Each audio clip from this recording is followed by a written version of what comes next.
Assalamualaikum Ibu. Salam. Perkenalkan saya Widya Adi Fauzi, salah satu mahasiswa pendidikan matematika di Yayan Bukit Tinggi. Eh, Sekarang saya sedang melaksanakan KKN daring, Bu. Nah, KKN-nya ini dituntut untuk membuat artikel. Kebetulan artikel yang saya angkat itu memiliki tema tentang analisis kemampuan operasi bilangan pada siswa kelas 7. Kebetulan saya mengambil tempat penelitian di SMP 3 sampai angke ini. Nah, pada kesempatan kali ini saya izin meminta waktu Ibu sedikit untuk mewawancara Ibu terkait dengan judul yang saya angkat tadi. Apakah Ibu bersedia, Bu? Baik Ibu, untuk pertanyaan yang pertama yaitu dalam pembelajaran matematika ini terkhusus pada operasi bilangan, apa kesulitan yang Ibu temui pada saat Ibu mengajar? Kesulitannya Iya, Bu. ketika operasi bilangan. Berarti kalau operasi bilangan kabat akunya Mm-mm. kali bagi tambah kurang. Nah, dari beberapa pertemuan yang sudah dilaksanakan terutama pada siswa kelas 7 tentunya siswa masih belum bisa dikatakan belum mampu dalam menguasai konsep perkalian. Mm-mm. Sebelum itu juga perkalian, pembagian, pengurangan dan penjumlahan tentunya. Kalau kita bahas satu persatu tentang penjumlahan, kalau di SD sebenarnya mereka sudah belajar tentang penjumlahan dan pengurangan bilangan bulat. Berarti ada positif, ada negatif, ada nol. Mm-mm. Dan siswa masih kesulitan ketika mereka menjumlahkan bilangan negatif. Nah, di situ terlihat kemampuan mereka ketika menjumlahkan itu banyak yang salah. Yang kedua tentang perkalian, memang tidak ada tuntutan ya bagi siswa SD sekarang untuk menghafal kali-kali. Berbeda dengan kita dahulu. Kalau kita sekolah dulu kan kelas 1 atau kelas 2 itu harus hafal kali-kali.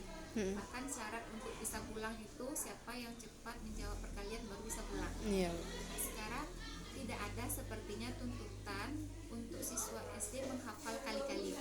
Sehingga karena mungkin kita berpikir bahwa perkalian itu adalah penjumlahan berulang, jadi mereka menjumlahkan berulang kali pakai jari, masih pakai jari. Ketika lupa menjumlahkan satu angka saja, salah hasilnya. Iya. Nah, jadi kesulitannya di situ juga, mereka belum hafal kali-kali, apalagi pembagian. Mm. Nah, itu. Berarti dari sana kan sudah Ibu jelaskan tadi kemampuan siswa terhadap operasi bilangan itu masih jauh lah dari apa yang Ibu harapkan, gitu ya.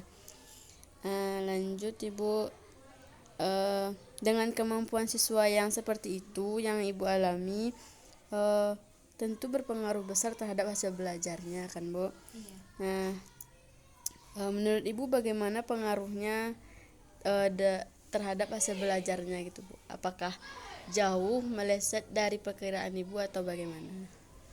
Jauh. Jauh. Karena memang sebelum diajarkan tentang bilangan bulat ini, kami melaksanakan namanya tes diagnostik. Jadi tes kemampuan awal siswa, modal awal mereka untuk memahami materi bilangan. Pada waktu itu diajukanlah pertanyaan, siapa yang waktu SD suka pelajaran matematika. Dalam satu kelas itu mungkin yang angkat tangan 5 orang paling banyak. Bahkan ada yang satu kelas itu 2 orang saja. Kemudian pertanyaan kedua, siapa yang udah hafal kali-kali? Lancar gitu maksudnya ya, tanpa menghitung pakai jari. Itu pun juga bisa hitung dengan jari gitu. Jadi ya otomatis ketika diteskan kemampuan awalnya itu nilainya masih di bawah rata-rata, masih di bawah dari yang kita harapkan seperti itu. Kalau menurut Ibu, apa faktor yang menyebabkan banyaknya siswa yang terkendala dalam operasi bilangan itu, Bu? Nah itu tadi faktornya, pertama gak hafal kali-kali. Tidak hafal kali-kali otomatis berpengaruh ke pembagian juga susah. Kemudian yang kedua konsep kabatakunya yang masih rendah gitu. Contohnya ini, mereka tahu kalau dalam satu operasi campuran itu ada tambah kali bagi kurang. Mana yang mau didahulukan? Kali bu, tahu di konsepnya kalau ada kali dan bagi mana yang didahulukan? Dari yang sebelah kiri bu, karena kita nuliskan dari kiri. Jadi kalau jumlah dengan tambah dengan kali mana yang didahulukan? Kali tahu. Tapi ketika pelaksanaan kekeliruan itu terjadi pada saat menjumlahkan bilangan negatif dan positif, kemudian kurang ketelitian dalam mengalihkan bilangan positif negatif.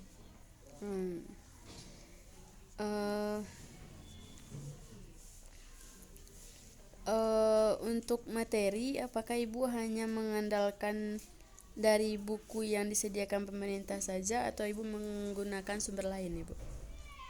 Menambah dari sumber lain.